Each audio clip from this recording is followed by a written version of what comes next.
Welcome everyone. My name is Lopön Chandra Easton and I'm the Assistant Spiritual Director for Mandala and the lead authorized teacher under Lama Tsultrim Allione. And it's a pleasure to be here today with you all and with my friend Dr. Eve Ekman, who is the Director of Training for the Greater Good Science Center at UC Berkeley, as well as the lead teacher for Cultivating Emotional Balance, or CEB, along with Alan Wallace and Ryan Redmond. As well, Dr. Eve Ekman is one of the co-lead research scientists who helped design and execute this Feeding Your Demons pilot study that we have concluded, and now we are very excited to be crunching the data and excited to share with you the initial findings that we feel comfortable sharing thus far with all of you. But first, before we go into dialogue with Eve and I'd like to give you a background of Feeding Your Demons and Lama Tsultrim Allione.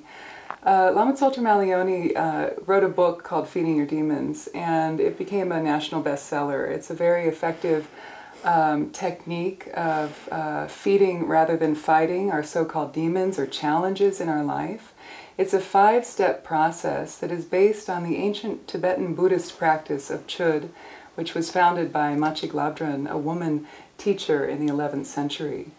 And the gestalt, you could say, or the thrust of the Chöd practice teaches us how to meet and feed or dialogue with our so-called challenges in our life rather than push away or fight them. And so this is, in a way, in our culture, kind of a new paradigm, a new way of working with challenges, and there is a lot of healing potential within it. And I personally have experienced that.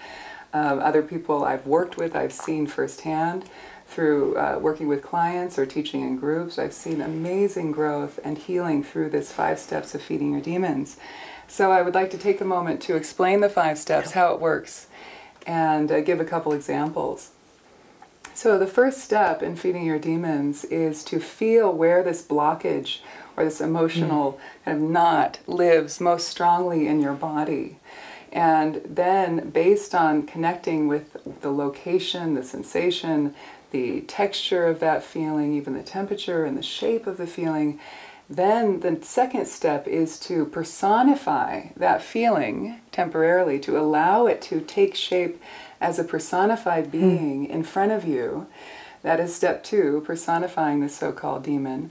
And then seeing, how does it manifest? Is it a gargoyle? Is it a teddy bear? Is it a cartoon character or an archetypal being? Is it an animal like a snake or a dragon? It can manifest in any way that the subconscious or the creative, kind of intuitive mind offers to you in terms of its way of articulating the energy.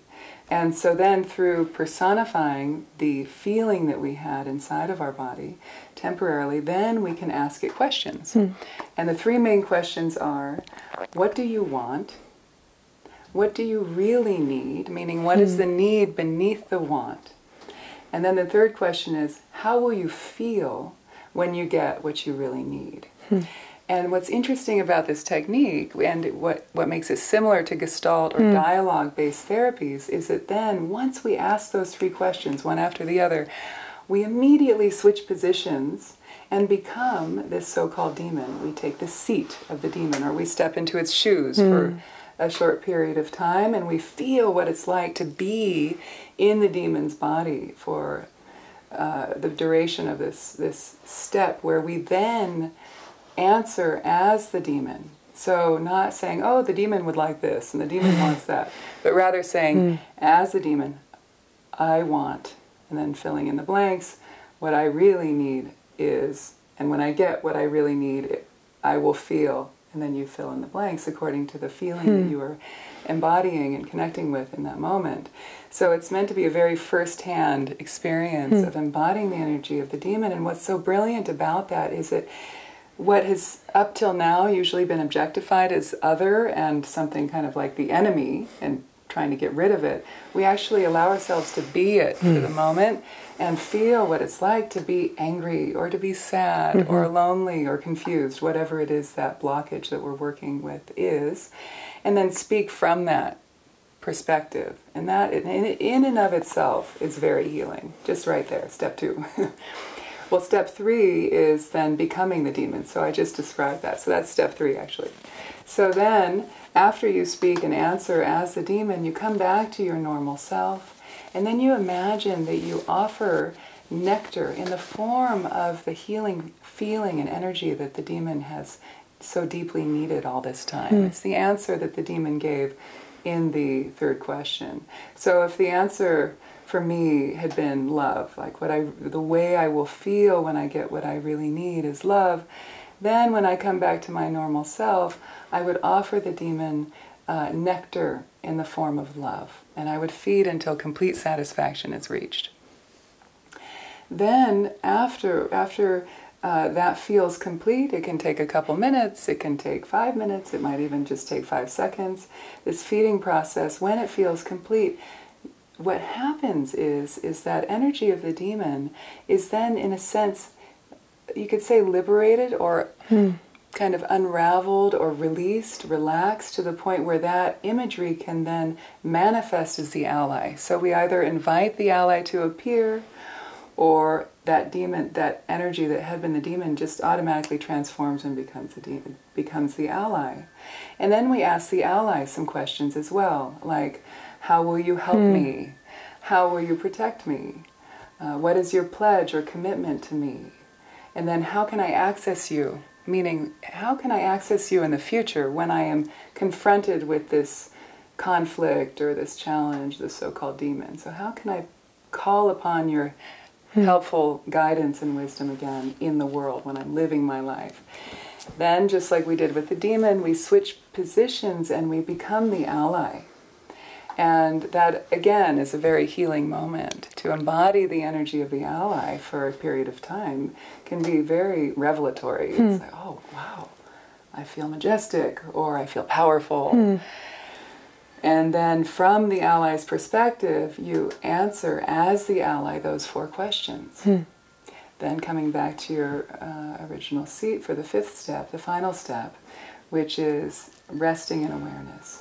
And this is really what makes feeding your demons more of a meditative practice, or you could say even a bit more of a Buddhist practice, although one need not be Buddhist at all, but it's founded on the practices of Buddhism, where we rest in awareness, we rest in our essential nature, not fixing, not changing anything, not trying to employ some kind of mindfulness technique. We actually let ourselves simply rest in the natural state that is present after the prior 4 steps of feeding the demon, then meeting the ally, and then coming back to our normal self, and simply allowing ourselves to rest for however long we like. That 5th step can be just a few moments, it could be 10 minutes, it could be an hour, depending on how comfortable you are with meditation practice. So that, in a nutshell, is the 5 steps. And so I thought I would give you an example. I'm going to give you a personal example. So when I was working towards getting certified in feeding your demons many years ago, we were doing a lot of intensive practices in order to fulfill the requirements for the course. And so I particularly remember one that I worked on for an extended period of time. And that was my so-called demon of anxiety. I was experiencing a lot of anxiety. I had a young child, and I was feeling at this point in my life antsy to get back to my work. And I was experiencing anxiety in my belly about, there's not enough time to do what I want to do. I want to get back to work, but I want to be a good mother. I don't want to be an absentee mother, and so on. So I had this push-pull, and the anxiety was living in my belly. And so I would wake up with it in the morning, I would go to sleep with it at night, and it was very uncomfortable. And I knew that I didn't have to live with this forever. It wasn't my natural state. It was something that was coming up due to a feeling of dissatisfaction and unease with my life. And so I would employ the 5 steps with this feeling of anxiety. I called it the anxiety demon. And I'd feel the texture, the sensation, the location, and so on. It was very fuzzy feeling, vibrating, and in my belly. So then I would manifested this feeling as a personified being, and like the 2nd step. And what appeared to me was quite funny. It was Fozzie the Bear from the Muppet movie. Growing up in the 70s and 80s, that was a very popular show. And Fozzie the Bear appeared as my demon, which is not what you would normally think of as a demon. He's kind of like a teddy bear, and he was very frazzled. His fur was all beat up, and his hat was sideways, and he was a little disjointed and disoriented. And so I asked Fozzie the Bear the 3 questions. What do you want? What do you really need? How will you feel when you get what you really need? And then I got to become Fozzie the Bear. I literally you get up and you sit in the seat, the empty seat in front of you, and you become the demon. So then it felt very interesting to be Fozzie the Bear and speak and answer from that perspective. Very healing. And then I came back and then fed Fozzie till complete satisfaction. And after some time, when that energy felt, in a sense, the kind of push-pull or the struggle with Fozzie the Bear felt pacified, the resistance and the fear around the anxiety, essentially. When that felt fed and nourished and acknowledged through the feeding, the 4th step of feeding and then meeting the ally, when the ally appeared, it was very interesting. It was this big butterfly that descended from the sky. Huge, like life-size butterfly, but very, very fine and gentle and tender, and this kind of its beauty flying in the space in front of me.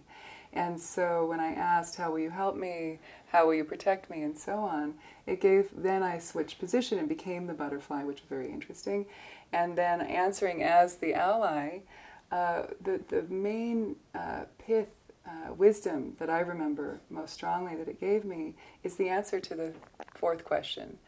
When I answered as the ally, you can access me by, what came to me as the ally in the moment was to get a small locket with the butterfly wing in it, which you see at jewelry stores, and to wear that around my neck every day, and that would be a reminder to value the fine, small things in life, like butterflies and like children, and to appreciate this rare time and this special time that I have with my children, and to know that there's plenty of time for my work, and that I can find ways to strike a balance in my life.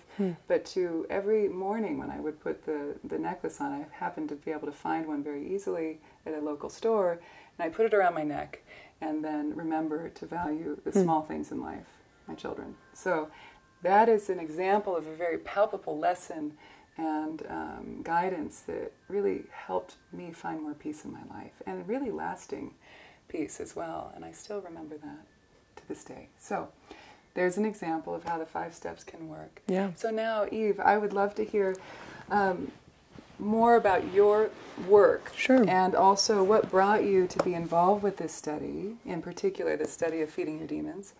And then also share how this study has been different than other studies you've done. And I know this is a long question, but also what are you excited about in terms of the data coming in right now with the study? Yeah, and I think it's wonderful to hear the example. So I really appreciate having the both walked through, because when you hear this thing of feeding your demons, many people are like, no, thank you. I try to keep those as far away as possible, and that's my daily work. Why would I invite them in? Yep. And I think you gave a great example to illustrate what's different about feeding your demons than a lot of the research I've done in the past, which is on meditations of mindfulness. And personally, in my own teaching and work, I am really interested in emotion. So I think emotion is what brought me to this interest in feeding your demons, and of course knowing you and us being co-teachers at Against the Stream Meditation Center. And that is a center where we have such an interesting group of people who are coming. And both of us as teachers there know that the need for connection and to be understood and to work with emotions is very high. And sometimes just sitting quietly actually makes that worse. We need different techniques and different tools, and we need to understand them scientifically so we can help people understand when they might be useful.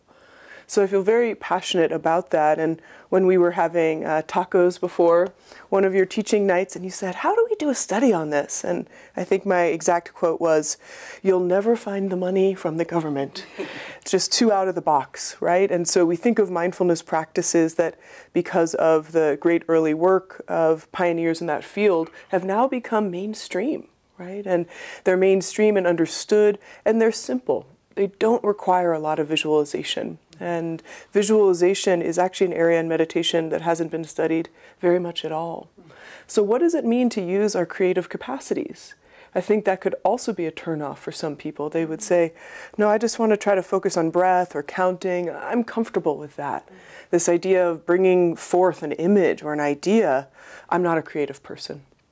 So I think there's a number of layers to this practice that are quite unique. You directly face the emotion, as you described, and you're kind of harvesting this creative potential that, generally speaking, I think we're losing a lot of. In our day-to-day life, we are out in the world finding images by Google search or on movie screens, and not necessarily from our own mind, from our own experience, and that is a really worthwhile practice of imagination. So we won't get into the whole research on imagination. Suffice to say, it's great.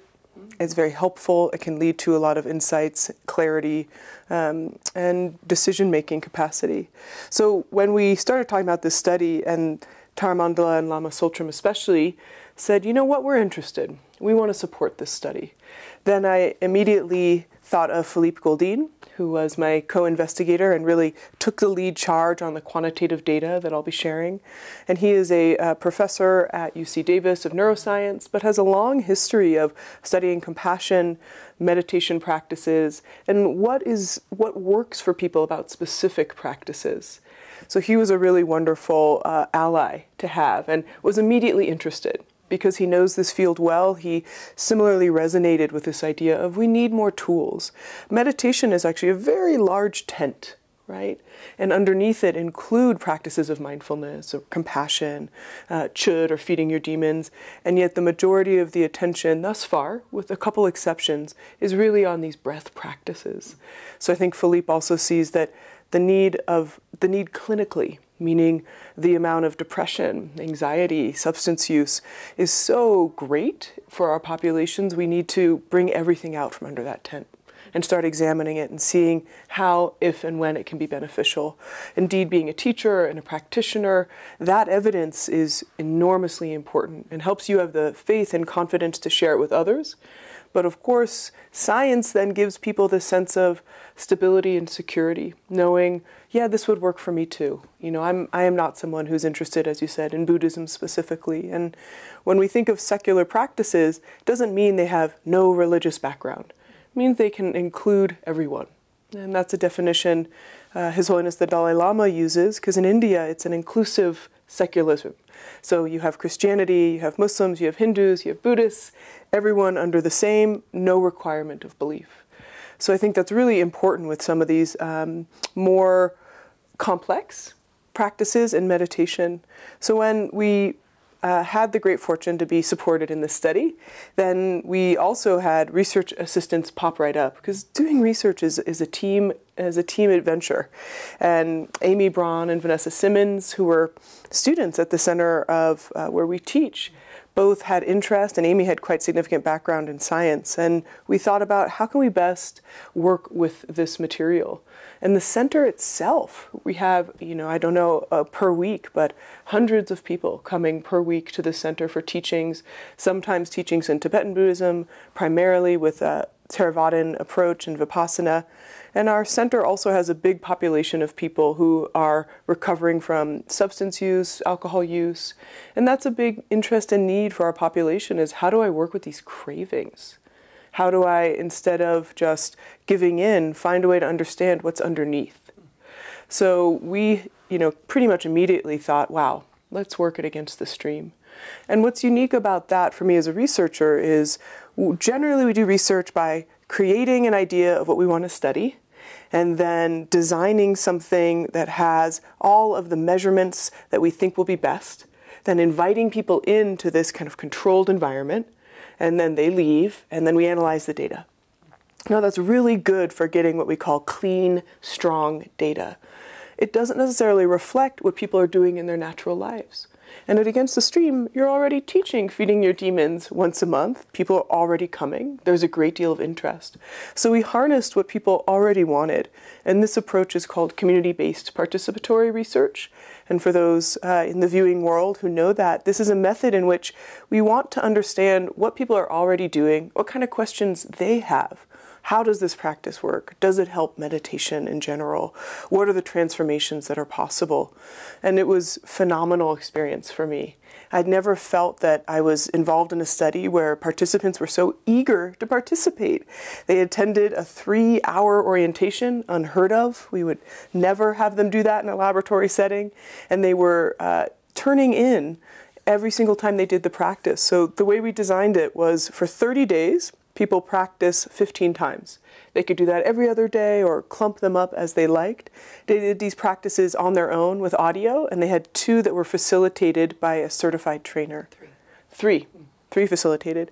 And every single time they did the practice, they wrote on a tracking form. And this is a tracking form that's used in the practice, but we added a little bit more. So in addition to what was the experience of the demon or challenge, what was the experience of the ally, and any insights they may have learned, we also asked them, what is your level of craving before practice? And what is your emotional state right now? And we asked them immediately after. That data, I'm sorry to say, we haven't looked at yet. Very eager to look at how this practice helps people understand their emotion experiences and craving. And no matter what, the narrative diaries of what people are doing over the course of those 15 sessions, I think will give us a lot of interesting insights into how we work with those bigger challenges. What we do know for now is coming from the preliminary quantitative data. So just the brief update is important to just note, again, this population, these were people who already attend the center, already are interested. And as I said, our center has quite a big mix of people who are coming and some with more significant mental, emotional needs. So with our population, 60% reported that they've had PTSD, and 61% have had some form of panic attack. 24% had a history of alcohol use or abuse, and 18% with a substance use disorder. 63% generalized anxiety. So this is a population who have a lot of understood needs in terms of their daily emotional and mental health. And the biggest, more significant findings that we know for now, again, still underway, is that those who were doing the practice versus those who were in a group not doing the practice, that they had significant improvement in their symptoms of stress.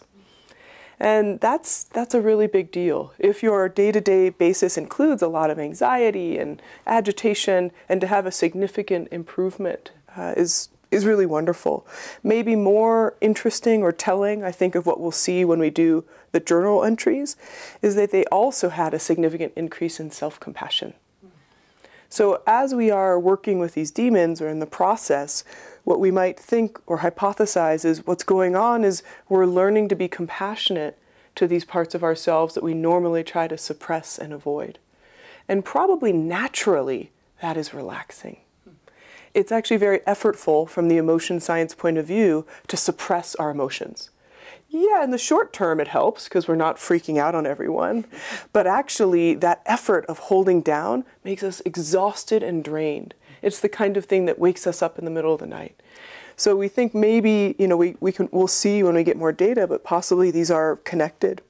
We also see trends that these practices might help reduce some symptoms of depression, that also will help with that suppression of emotion, meaning less likely to suppress, and really importantly, that they may be getting better capacity to cognitively appraise and have a self-regulation. Now, those are big scientific terms, but it's exactly what you described in your beautiful example. By putting on the necklace, you are literally intentionally creating an appraisal of, I need to notice the small things that matter. And that level of bringing our awareness into our emotions is very hard because our emotions are designed to exist outside of our awareness, to just arise immediately in response to the world. Often what gets us in so much trouble, or what we want to get away from. So to have that ability to know about our emotions in the moment, developing that skill over time, that's a huge benefit. So I think I answered your full first three questions there. Wonderful. Yeah. And I know we have a bunch more. So one thing I wanted to have you describe for our viewing audience is one of the main goals of our study was to look at craving. And again, we don't have the data yet, but what is craving and what are the implications for individuals, for relationships, and for our planet? Yeah, thank you. Yeah, so exciting to hear you talk about the initial data that's coming out.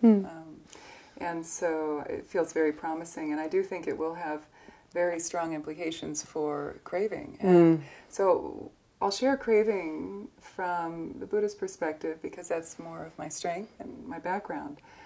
The Buddha actually taught that the reason that we suffer is because we're in this constant state of craving for what we don't have, craving for what we want, essentially craving for pleasure and also craving to avoid displeasure or pain. And so we're in this push-pull, and because of that, we are volleying back and forth an experience of wanting and not wanting, wanting and not wanting. And what that does is it gives us this very deep existential crisis or feeling of dissatisfaction. We're dissatisfied with the food we have. We're dissatisfied with the home we have. We're dissatisfied with our partner or with our situation, our work, because there could always be something better. So we're stuck in almost like a feedback loop with the immense momentum starting from day one that keeps us from being able to experience what the Buddha said is our basic goodness, or also our birthright of ultimate satisfaction. Because when we are connected with the truth of who we really are, or our essential nature, you could say, that naturally allows us to tap into the wellspring of a profound feeling of satisfaction. That there's nothing to do to make things better. There's nothing I have, or no one I have to be to make my life better. That I am okay as I am, even though I may not be perfect, or be, the president of the universe, or have everything my way. On an essential level, I am good. And I have resources because I'm connected with that goodness.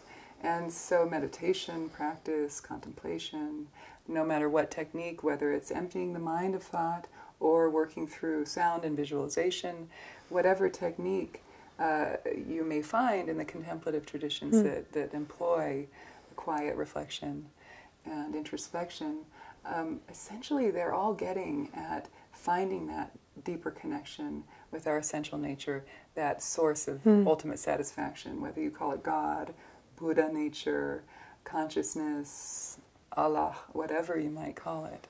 And so craving gives rise to further attachment and further suffering, and from the perspective of Buddhism. And so also what we understand is that addiction, which is a primary focus of our study, working with people who have had a history of addiction, what addiction is a repetitive experience of craving. And repetitive craving, and then not being able to moderate that. So indulging in the repetitive craving of a substance or of behavior. And so that is what we call addiction in terms of the Buddhist kind of understanding of recovery and so on. And so, of course, that has implications personally, how we feel in our life, but also craving can also cause suffering and disharmony in our relationships. So if we're always craving for something better, then we're not really present with who we are or appreciating who we are with in the moment. Oh, you could be better, or I could be with someone better, or my children. You're not achieving enough because I crave status and recognition, not only for myself but for my children. I have 2 children. I can see how that is insidious and even very subtle in our culture. And so then also, so relationally, and then in terms of the world and the implications in terms of our planet and our society. If you think about it, if our modern culture is very much a craving culture. We're a consumer culture. We are fed media and other messages throughout different avenues that we need to buy more, be more, do more. That is craving. And that creates an imbalance in our culture, in our social fabric, but also in our environment, because we're buying more and we're throwing away more.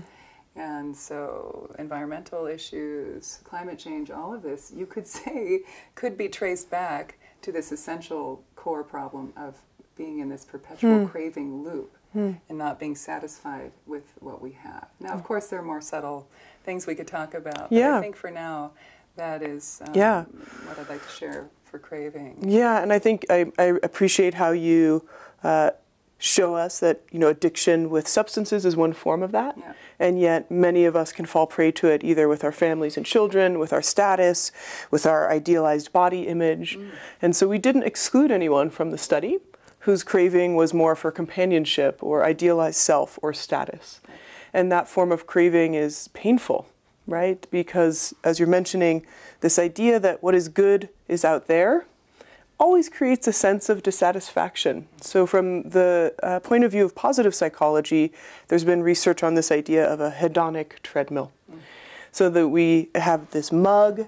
This mug is so great. It was the mug I was always looking for. Now that I have it, I'm satisfied. But then tomorrow, I'm like, my mug is okay. What's next? I quickly adapt to what it is on the outside I thought I wanted and look to the next. So this interesting idea of what could be maybe an antidote to the constant looking for something outside is kind of emptying out what on the inside is undesirable, right? Oh, how can you tell me that my place of real well-being is here when there's so much difficult stuff here? I don't want to look at that. That's what I need to get away from. So in some ways, it's transforming our inner environment to be more appealing, to be a place we'd like to visit and go to. So I think that's a really interesting idea. And though traditional practices, when I say traditional, Western traditional practices of mindfulness in our last couple decades don't necessarily focus on going to the difficult and dark. And you and I have spoken about self-compassion. And I want to just talk a little bit more about self-compassion from the Western psychological point of view and the ways in which I think Feeding Your Demons really relates and resonates to that and deepens. So there's been a lot of work in, again, positive psychology and contemplative science. So contemplative science being where we have psychologists who are really looking at Eastern contemplative practices. And this work has been done for the last couple decades, largely through the Organization of Mind and Life and many other researchers across the country and across the world. And there's a researcher named Kristin Neff, who's really brought self-compassion to the forefront, along with Paul Gilbert. And Kristin Neff is at Arizona and Paul Gilbert in the UK. And both of them have seen that they really can't even get to the point of having people count up to 10 breaths without someone's inner critic just hijacking the whole thing. So here you are, like 1, 2, God, I kind of suck. 3, 4, I'm so bad at this, right? So how do we actually help people get to the point where they can calm their mind? So self-compassion is something that both of those researchers and teachers have given a lot of attention and interest. And Kristin Neff's model is very simple, and it's one that she has people first recognize, I have these toxic, difficult thoughts about myself. Many of us go through the day without paying attention to them, and they might be kind of right underneath us, kind of goading us on, like, ooh, you really could have done that better, and I wish you hadn't said that, and why didn't you go to bed earlier? And it's kind of narrative stream. So even to just shine the light of our awareness onto the fact of, wow, you're saying a lot of not very nice things that you wouldn't say to a friend, you wouldn't say to your children. So that first level, this is hard. And then the second level, you know, I am not the only one. So a lot of forces in our culture often make us feel individualist. So there's some research and ideas on individualist and collectivist cultures. For the moment, just say that we are often thinking a lot about ourself as separate and ourself as successful separate from others. And if we're good on our own, and if we're bad on our own. So this idea of, you know, other people struggle too. So I'm feeling bad, other people struggle. And then the third phase is saying something kind, like, it's okay, I care. As the teacher at Against the Stream, Vinnie Ferraro, always says, right now it's like this. It means it doesn't have to always be that way. It could change. So some form of tenderness. So that would be the traditional, in terms of Western psychology, approach to self-compassion from Kristin Neff. Paul Gilbert has different approaches that are very interesting and complex. I recommend people look at them. We don't have enough time to cover them here. He looks more also at our feelings of safety and fear. And in this model, it's wonderful, and it helps us move over some of the more difficult, jarring internal experiences of self-criticism and negativity. It doesn't get beneath the why or the how. It is not actually engaging the demon in a conversation of, why do I think I'm not any good? What is that? And what do I need? And how would it feel if I actually could take care of myself? So I think these are very complementary practices of, with feeding your demons, you're really developing this capacity for self-compassion. And in the follow-up interviews we've been doing, I've done part of them along with Amy and Vanessa. One woman described to me this whole part of her self that she's just tried to ignore and avoid. For her, it's this old part of herself when she was young and had a hard history. And when it comes up now, it comes up in the form of her feeling afraid and scared, and she just doesn't want to see it, doesn't want to feel it. So when she is doing this practice, she's feeding the demon of scared, right? And what she found is she's able to feel compassion for that scared being instead of push it away. And that has increased her ability to accept other parts of herself, which is what she said. And another participant we had, he has a demon of getting angry and regretting it, which can be common for people who struggle with anger and anger expressivity. And he said as well that doing this practice not only allowed him to investigate that anger and understand it, which he says, I've been investigating, I've been in therapy, but he now has a technique to use in the moment. So he sees it rising and recognizes it and does not the full, 30-minute version of the practice, but in that moment practice of, okay, I see you. I understand your needs. Okay, I'm not giving in right now. Where's my ally? So I think that is a very powerful way to give people resources to use in the moment. Yeah. So I have a question for you that as researchers we always want to ask, which is, why does this work? Why do you think this works for people? Yeah. Well, one thing you brought up is the aspect of visualization and what role that might play in this type of practice. And I think that has a certain power to it. Yeah. But I want to clarify what I mean by visualization. It's not like we are inventing an image and making it up as we go along and trying to solve the problem through our active imagination, through visualization. This practice of Gestalt therapy that is integrated into the wisdom of the ancient Chöd practice that I spoke of earlier really helps us gain more of a direct access to the subconscious or unconscious. And C.G. Jung said that the subconscious communicates through imagery. And so what we are doing in the 5 steps of feeding your demons is we are allowing the space and the kind of a safe structure for the subconscious to offer up its messages through imagery. So when I gave you the examples of Fozzie the bear and then the butterfly, those aren't things that I actively created in my imagination. I had no idea what imagery was going to come up. Now, oftentimes, people are very surprised by the imagery that comes up. And in that way, it's a very interesting process to bring other modalities into, such as art. And we bring drawing, painting, also sculpture into the 5 steps. So that is also very therapeutic aspect to this practice. When we bring, maybe in our next study, we could bring in the element of art into the 5 steps more explicitly and study the benefits of that, because just making art, using your hands, is very therapeutic. But it can also bring up a lot of demons around creativity. So it's good to feed those, to meet those, and to dialogue with that.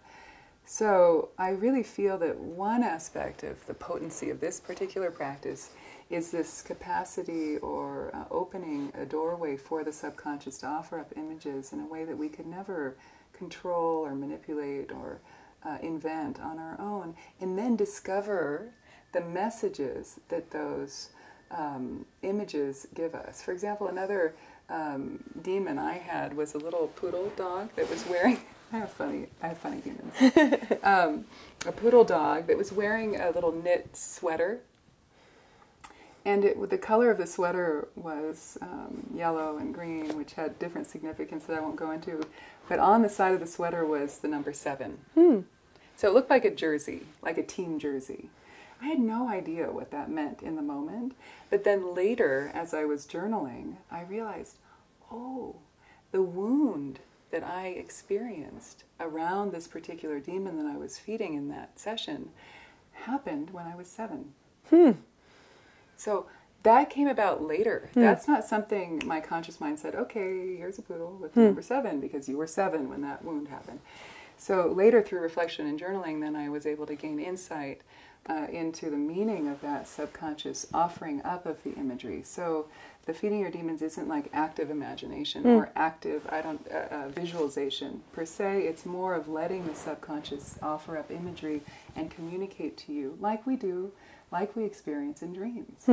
Yeah, and from what I know in Western psychological science, we really don't know much about the subconscious. So it's you know, we can't necessarily prove or disprove what is coming or isn't coming, and yet, again, if people are finding benefit and insights, that's all that really matters to us. So one thing I wanted to ask you about is, you know, the other ways that feeding your demons is being used. I know that there's other applications that I think might be of interest to this audience, and where you think it might go from here. Yeah.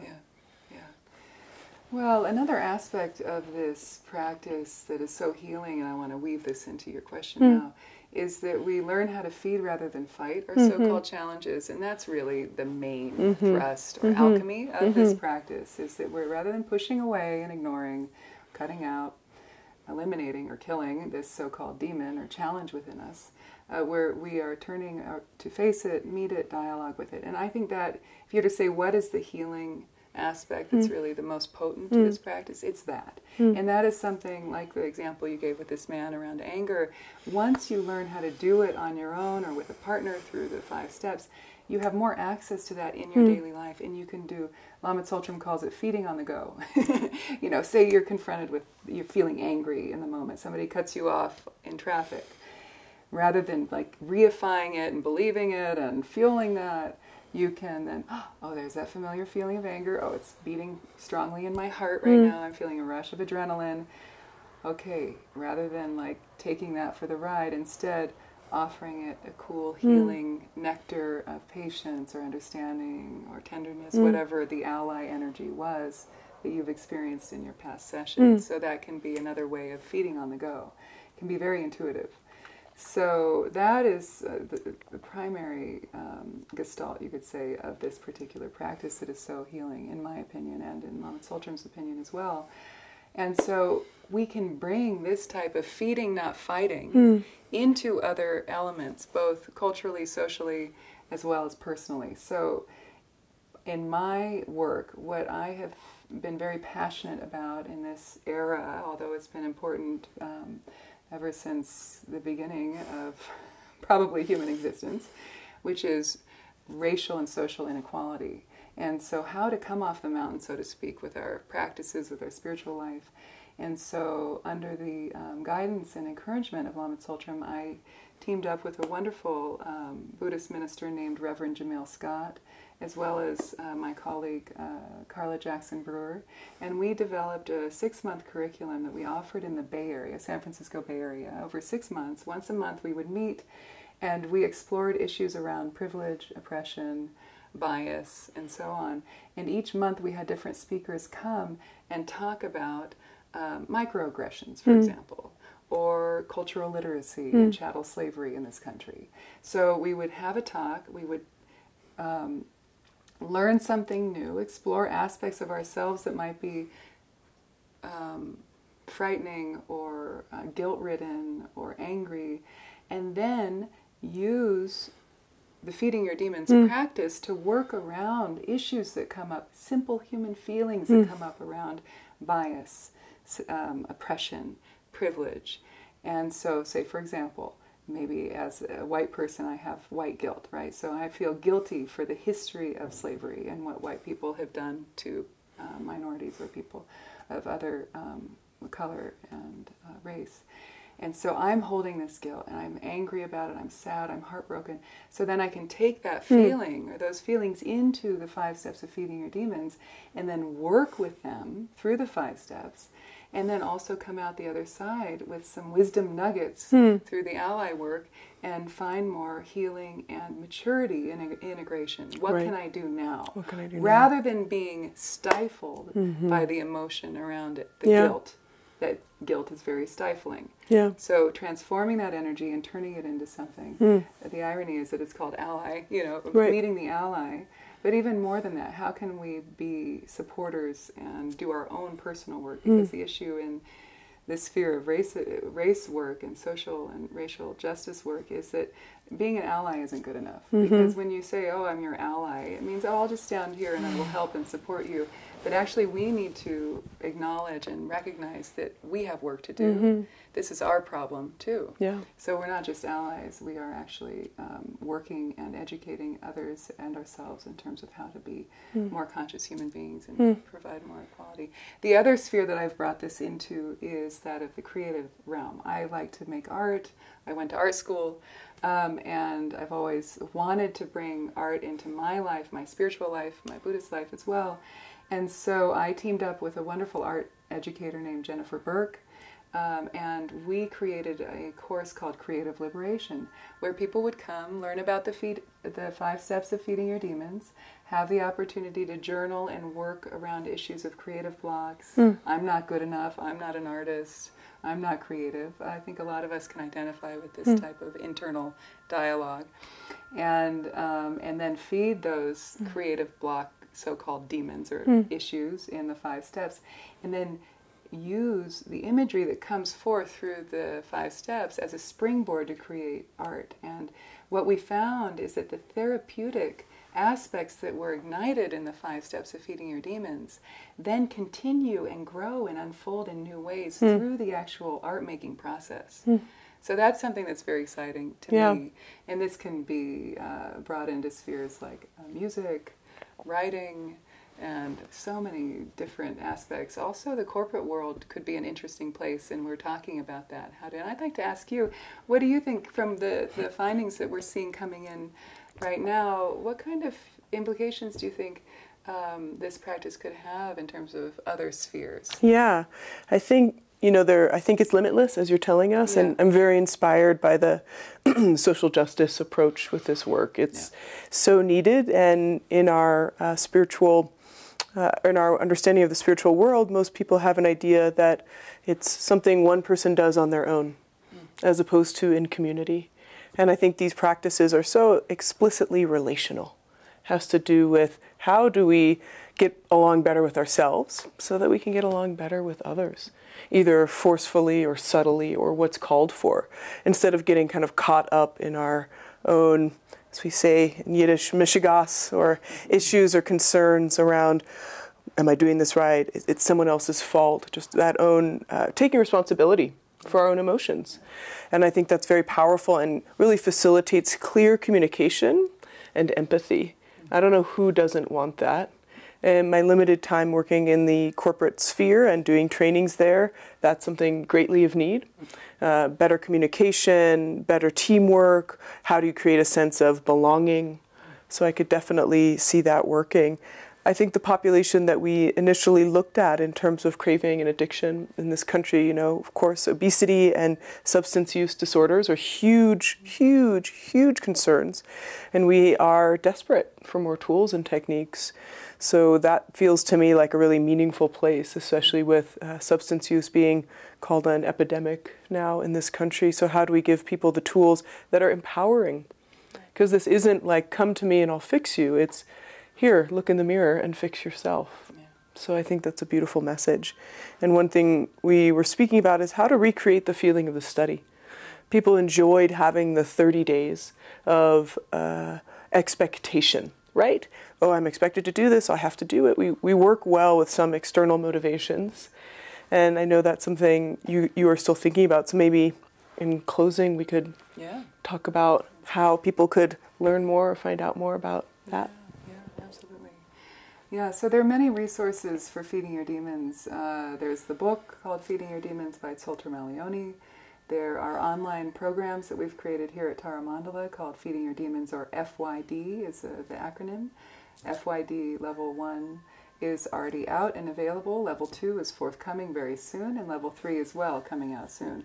So if people want to learn more about it, just personally, Level 1, Level 2 would be enough. But if you want to go through the full certification program and learn how to bring it into your practice, whether you're a therapist, social worker, life coach, and so on, you would do the full 3 levels of the online course. We also have on-site trainings called Kapala trainings, Level 1 and 2. Those also have more Buddhist-based practices that are implemented. There are many ways to learn more about feeding your demons. Just search online. And also, we have been talking about this 30-day challenge idea, which could be very exciting. So you could get the book, read it, or work with the facilitator, learn how to do it. And also there are recordings and other ways, kind of self-study guide and supports that you could do it on your own. And then do 30 days of practice. 1 a day is what Lama Tsultrim usually says. When you touch on a really rich demon, something that feels like a very potent issue, then commit to doing it every day for 30 days. Or every other day for 30 days, which would be 15 sessions like what we did in the study. So we are talking about ways to create 30-day challenges, and we could have themes around the 30-day challenge, like working around privilege and oppression, demons of privilege and oppression, or creative block demons, like what I mentioned. Also, I've worked a lot with children. You can bring art into the 5 steps with children. I've seen a lot of healing, a lot of resolution for issues that have been coming up for really ages 9 and up. It seems to be a good age group and a capacity to focus and sit still for a relatively short period of time. And so I think we have a lot of creative ideas about how to do these 30-day challenges. So stay tuned, and we will post more about that on Lama Tsultrim Allione's Facebook page and on our websites and so on. And we also plan to have a part 2 of this Facebook Live broadcast when we have our data fully in, the qualitative and quantitative data complete, and we feel more ready to make known a more full body of our findings. So thank you, everybody. And thank you, Dr. Eve Ekman, for joining me today. It's been a pleasure. Thank you. Take care. Thank you. Goodbye, viewing world.